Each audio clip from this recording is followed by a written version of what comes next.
Record ko na lang.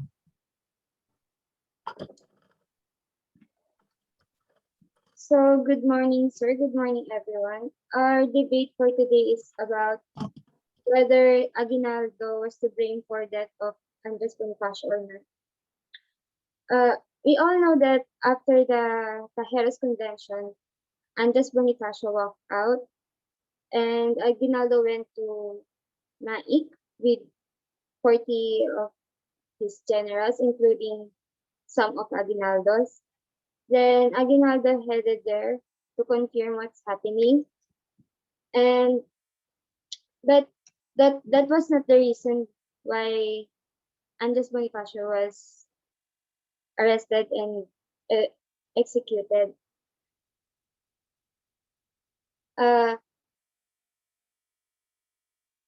Andres Bonifacio planned an attack on Laguna that was not reported to Aguinaldo by Antonio Guevara, Bonifacio's courier.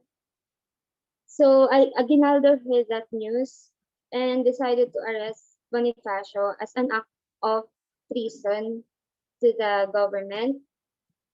So Aguinaldo only sentenced Bonifacio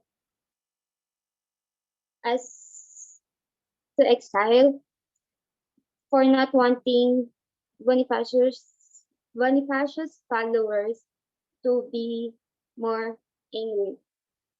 So, but Mariano Noriel and Pio del Pilar told Aguinaldo that it is better to execute Bonifacio so that there will be peace to the government and for our country.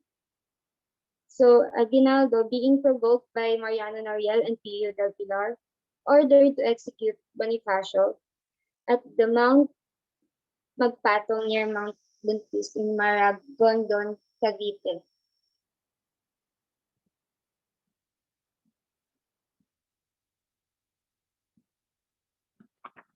That's all. Hello, good afternoon. We as today opposition, we strongly believe that Aguinaldo is not guilty in ordering the execution of Bonifacio. We are using the historical account of Aguinaldo, which is the mga gunita ng himagsikan and his confession letters as an evidence for his not guilty crime of execution of the two brothers. In the history account of Aguinaldo, he was trying to save the brothers by establishing the Consejo de Guerra, which is a court-martialed that charges of offenses committed in action and have a fair trial if the brothers are guilty of their crime, rebelling against the country. Emilio Aguinaldo also said to the person who is in charge to the brothers' trial is to not tighten their trial because the brothers is innocent and just ordered only for their doings. When the Consejo de Guerra found guilty with their doings, the court immediately condemned the two brothers to have an execution. Aguinaldo does not want the two brothers to be executed, but he is recommending recommendation. They said what he is recommending that the two brothers is to be exiled in the mountains. Then the assigned committee opposed Aguinaldo recommendation. Then they said, what is the use of the court if they found guilty from their crimes with fair trial and evidence? We believe that Aguinaldo is not guilty from the execution of the brothers, but he was influenced and prevailed upon by his generals, Mariano Noriel and Pio del Pilar, who were a part of his council of war, to carry out the execution for the country's sake.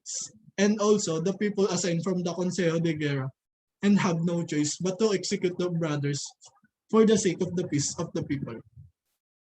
To clarify more briefly our evidence, we will proceed to the next debater for the opposition. Thank you.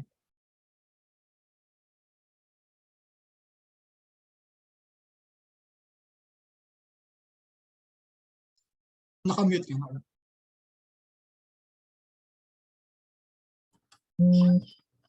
Good afternoon, sir. I am Kristen Palacol, and I will be discussing the arguments. And we're starting. We all know that Aguinaldo did confess on the issue regarding the execution of Katipunan co-founder Andres Bonifacio. However, it is misleading. If people care to read the so-called explosive letter, they will realize that it is not a confession, rather it gives a bigger context of the execution. It is a narration of what happened the way Aguinaldo remembered it. Aguinaldo did not confess to anything, but relayed the story about Bonifacio's tragic end. Aguinaldo merely told in his letter, some 40 years after the martyrdom of the Bonifacio brothers in 1897, that the two were executed as decided upon the Council of War due to their participation and leadership of the revolution. As he stated in his letter, nang matanto ni na General Mariano Noriel, General Pio del Pilar, na mga kagawad ng Konseho de Gura ay dali-daling tinawag ang aking pansin at sinabing, kung ibig po niyong pagpatuloy ang kapanatagan ng ating pamahalaang mapanghimagsik at kung ibig niyang mabuhay pa tayo, ay inyo pong bawiin ang ginawad na indukto sa magkapatid na iyan. Dahil dito ay aking binawi at inutos kay General Noriel na ipatupad ang kahatulan ng Konseho de Gura na barilin ang magkapatid alang-alang sa kapanatagan ng bayan. Aguinaldo did not order the execution of Bonifacio and his brothers because their execution was the judgment of the military tribunal for launching two failed coup d'etat, Acta de Tejeros and Acta de Naic, against the elected officials by the Tejeros Convention and for threatening to burn the town of Indang down. Bonifacio was tried, found guilty, and sentenced to be executed for treason by the Council of War Military Tribunal. According to historian Xiao Chua, while Miang may indeed have had his faults, the blame should be also placed on his inner circle, especially the elite for their negative influence on the country's youngest president, who was undeniably a greenhorn in the world of politics. Remember, the only offices Aguinaldo held before becoming president was Cabeza de Barangay of Binakayan and Gobernadorcillo Capitan Municipal of Cavite El Viejo. We have to consider that he was 28 or 29 when he became president, Chua said. He was surrounded by traditional politicians.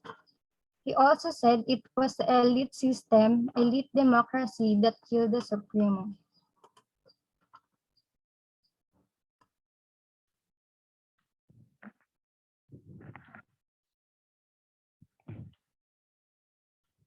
So for the conclusion, in recent commentaries, on the documents of Aguinaldo, labeled them as a confession when they are not. Although Aguinaldo had his faults, it was the military court, Consejo de Guerra, that found the Bonifacio brothers guilty of treason and sentenced them to death. But Aguinaldo even tried to plead the case of Bonifacio from death to being exiled because he recognized the efforts of the Supremo in leading the revolutionary.